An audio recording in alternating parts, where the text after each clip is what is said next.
नाज़रीन आदाब, ये है उर्दू चैनल और मैं हूँ आपका मेज़बान मोहतशिम एहतशाम। उर्दू चैनल के खुसूसी प्रोग्राम खास खबर में आपका खैर मकदम है। नाज़रीन, गुरु गोबिंद सिंह जी के साहिबजादों के खराज अक़ीदत पेश करने के लिए पूंछ के अवाम की तरफ से पूंछ में एक मुतासरा कुन चेतना मार्च का निकाला गया। खालसा चेतना मार्च का इनेकाद all India Sikh student federation ने किया था, जो गुरुद्वारा AISSF पुंछ से शुरू हुआ और मैन बाज़ार, किला बाज़ार, बस स्टैंड, परेड पार्क और नाखावाली से गुज़रते हुए गुरुद्वारा AISS पुंछ में इख्तिताम पजीर हुआ।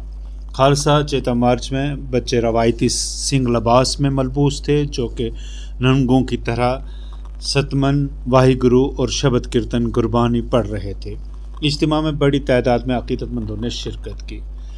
इस मौका पर अजीम शहदा 4 साहिबजादों, माता गोजरी जी और गुरु गोबिंद सिंह के सरशार सिंघों को खराज अक़ीदत पेश किया गया।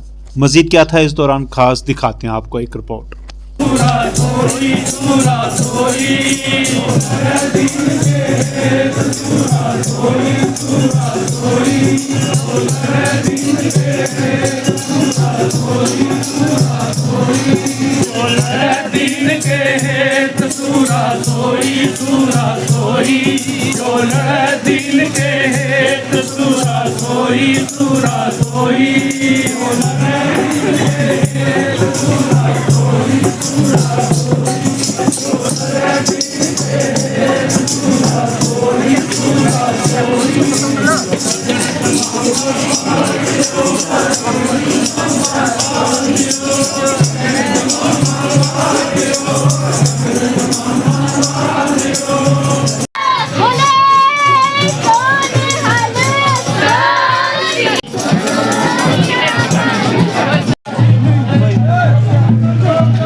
सफरे शहादत के संबंध में जो प्रोग्राम रखे गए सन, आप ये देख सकते हो कि 21 दिसंबर को ये प्रोग्राम शुरू किए गए सन और आज 28 तरीक को ये प्रोग्राम जोड़ा है अंतिम प्रोग्राम है नगर कीर्तन जो छड़िया गया है, जिसे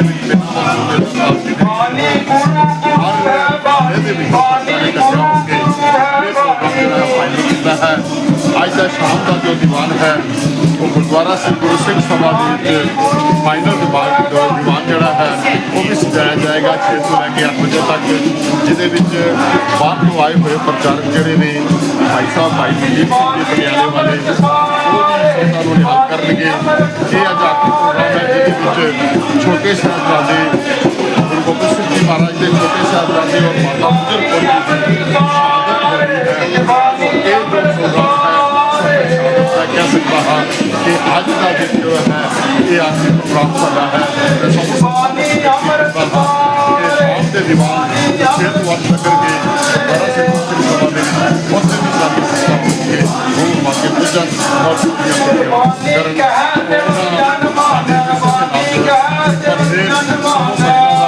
धन्यवाद जिन्होंने अपना समा करके पहुँचे ने और नगर कीर्तन मैं सारिया संस्था वाहिगुरू जी का खालसा वाहिगुरू जी की फतेह। वाहिगुरू जी का खालसा कारजोग संगत रूप नगर निवासी हो, जिन्हें आप जी भली प्रकार जानू हो कि अज का जो चेतना मार्च है ये समर्पित है गुरु गोबिंद सिंह पातशाह जी के 4 साहिबजादियां नूं, गुरु गोबिंद सिंह जी के कारजोग माता गुजर कौर जी नूं, गुरु गोबिंद सिंह जी के उन्होंने शहीद सिंघां नूं जिन्होंने उन्होंने नाल चमकौर की गढ़ी के शहादत पाई। समय की हुकूमत ने भारत वर्ष के जो जुल्मी तसद्दुद किए सन उन्होंने रोकने के लिए ईश्वर गुरु गोबिंद सिंह पातशाह ने एक संघर्ष खोलिया, एक मानवता का एक संतुलित समाज का एक होका दिता। समय के हुक्मरान इसको सहार नहीं सके और एक टकरा नीति जो है वो बन गई। उस टकरा नीति को मुख रखते हुए ये आहर ਸਿੰਘਾਂ ਨੂੰ जंगलों के भुखे पाने अपने परिवारों को निछावर करना पिया। उस कड़ी के जो आखिरी जंग गुरु गोबिंद सिंह पातशाह ने चमकौर की गढ़ी के इस 10 लाख का जो सामना सी वो केवल 40 ਸਿੰਘਾਂ का सी, जिहदे सतगुरु ने अपने 2 लखते जिगर साहिबजादा बाबा अजीत सिंह जी, साहिबजादा बाबा जुझार सिंह जी उस लखते जिगर रोड उस मैदान जंग में तौर पर शहीद करवाया। दूजे पन्ने 2 छोटे साहिबजादे बाबा जोरावर सिंह जी, बाबा फतेह सिंह जी जो उन्होंने सत्कारयोग माता गुजर कौर जी के नाम सन, उन्होंने सरहद के नीਹਾਂ ਦੇ ਵਿੱਚ ਚਿਣ ਕੇ ਉਹਦੇ ਉੱਪਰੋਂ ਸੁਲਾ ਕਰਕੇ ਉਹਨਾਂ ਨੂੰ ਸ਼ਹੀਦ ਕੀਤਾ ਗਿਆ। ਇਹ ਅੱਜ ਦਾ ਜੋ ਇਸਦਾ ਮਾਰਗ ਹੈ ਕੇਵਲ ਉਸੇ ਕੜੀ ਨੂੰ ਉਸ ਨੂੰ ਗਵਾਹ ਰੱਖਣ ਦੇ ਲਈ ਉਨਕੀ ਧਰਤੀ ਤੇ ਚੱਲਿਆ ਗਿਆ ਹੈ। ਜੋ ਗੁਰਦੁਆਰਾ ਆਲ ਇੰਡੀਆ ਜੋ ਸਿੱਖ ਪੰਥ ਦਾ ਇੱਕ ਹਰਿਆਵਲ ਦਸਤਾ ਹੈ ਅਤੇ ਜਿਹਦਾ ਮੁੱਖ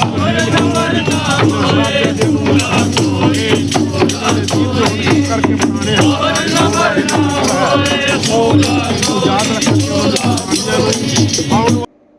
नाज़रीन, उर्दू चैनल में आज बस इतना ही। अपने मेज़बान मुख्तशिम एहतशाम उर्दू चैनल की पूरी टीम को दीजिए इजाज़त। आप हमारा चैनल सब्सक्राइब करें, वीडियोस लाइक और शेयर करें, कमेंट बॉक्स में अपने तासरात से नवाजें और बेल आइकन लाजमी क्लिक करें। खुदा हाफिज़।